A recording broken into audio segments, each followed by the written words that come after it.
بسم اللہ الرحمن الرحیم۔ السلام علیکم۔ آج ہم آپ کو حضرت ادریس علیہ السلام کے بارے میں بتاتے ہیں۔ ایک حدیث میں ہے کہ آدم اور شیث علیہ السلام کے بعد حضرت ادریس علیہ السلام پہلے نبی ہیں۔ ایک دوسری حدیث میں ہے کہ حضرت ادریس علیہ السلام پہلے نبی ہیں جنہوں نے قلم کے ذریعے لکھا اور لوگوں کو کتابت سکھائی۔ حافظ ابن کثیر نے ان کا حلیہ کچھ یوں بیان کیا ہے: پورا قد و قامت، خوبصورت روح، گھنی داڑھی، عمدہ اوصاف کے مالک، چوڑے کندھے، مضبوط ہڈیاں، دبلے پتلے، سرمئی چمکدار آنکھیں، گفتگو باوقار، خاموشی پسند، سنجیدہ اور متین، چلتے ہوئے نظر نیچی، انتہائی فکر و خوض کے عادی، غصے کے وقت سخت غضبناک باتیں کرنے میں شہادت کی انگلی سے بار بار اشارہ کرنے کے عادی۔ حضرت ادریس علیہ السلام حضرت شیث علیہ السلام کی شریعت پر عمل پیرا رہے۔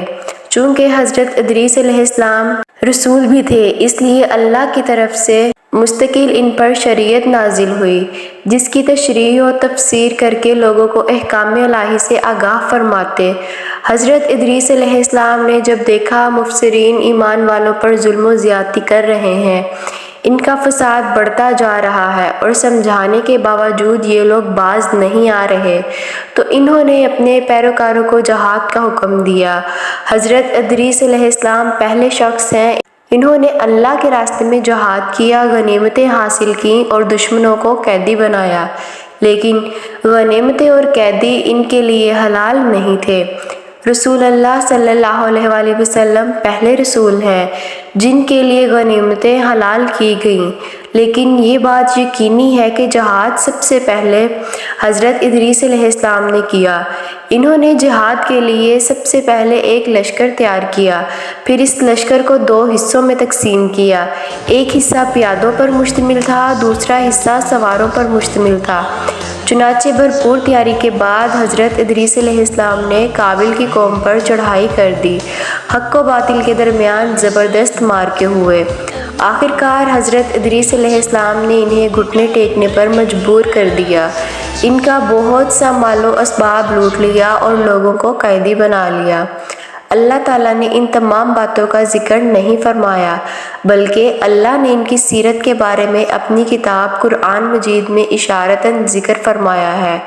مثلاً سورۃ مریم آیات 56 اور 57 میں ارشاد ہوتا ہے: اور اس کتاب میں ادریس کا بھی ذکر کر، وہ بھی نیک کردار نبی تھے، ہم نے انہیں بلند مقام پر اٹھایا۔ ان کے بلند مرتبے کے بارے میں بخاری اور مسلم میں حدیث موجود ہے کہ نبی کریم صلی اللہ علیہ وآلہ وسلم نے فرمایا: میں نے معراج کی رات چوتھے آسمان پر ادریس علیہ السلام سے ملاقات کی، وہ چوتھے آسمان پر بلند مقام پر فائز تھے۔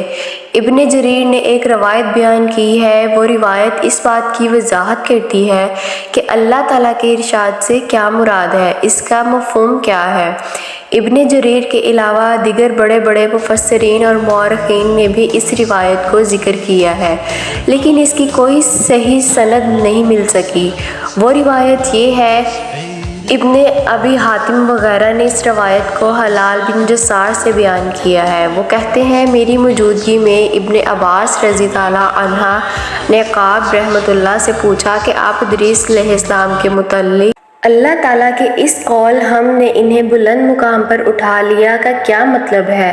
تو کہا رحمۃ اللہ علیہ نے جواب دیا، اللہ تعالیٰ نے ادریس علیہ السلام پر ایک مرتبہ یہ وحی نازل فرمائی: اے ادریس، تمام اہل دنیا جس قدر روزانہ نیک عمل کریں گے، ان سب کے برابر میں تجھے ہر دن اجر دوں گا۔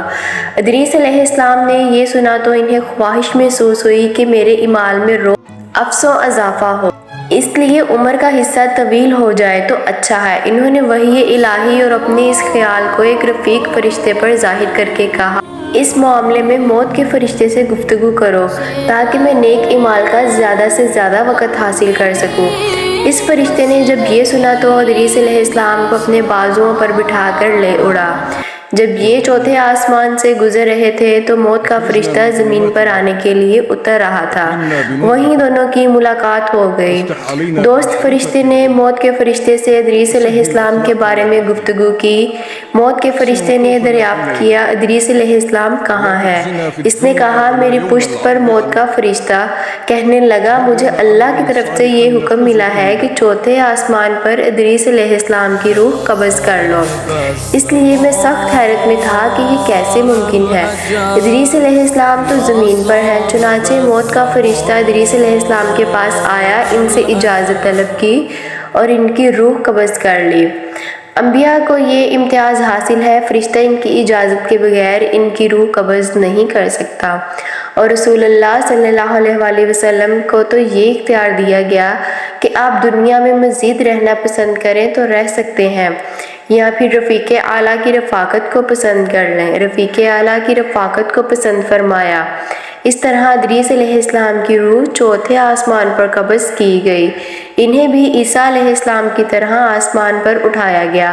فرق یہ ہے کہ عیسیٰ علیہ السلام کی روح قبض نہیں کی گئی۔ یہ واقعہ نقل کر کے کعب رحمۃ اللہ فرماتے ہیں کہ اللہ تعالیٰ کے ارشاد کی تفسیر یہی ہے، لیکن درست بات یہ ہے کہ یہ اسرائیلی روایت ہے۔ ادریس علیہ السلام کی وفات ہو گئی تو لوگ فساد میں اور بڑھ گئے، ان میں شر پھیل گیا، تاہم وہ توحید پر قائم رہے۔ بت پرستی کا ان میں کوئی شعور نہیں تھا۔ لوگ آدم علیہ السلام کی وفات کے 1000 سال بعد تک توحید پر قائم رہے۔ ان میں فسق و فجور ضرور تھا، لیکن شرک نہیں تھا۔ اللہ تعالیٰ کے اس ارشاد دراصل لوگ ایک ہی امت تھے کا یہی مطلب ہے۔ محترم ناظرین، امید کرتی ہوں آپ کو یہ چھوٹا سا واقعہ پسند آیا ہوگا۔ ویڈیو اچھی لگے تو ویڈیو کو لائک کر دیں اور چینل کو سبسکرائب کر دیں۔ پلیز سپورٹ کریں، چینل کو سبسکرائب بھی کیا کریں اور ویڈیو کو لائک بھی کیا کریں۔ اللہ رب العزت آپ کا اور میرا حامی ناصر دعا میں یاد رکھے۔ اللہ حافظ۔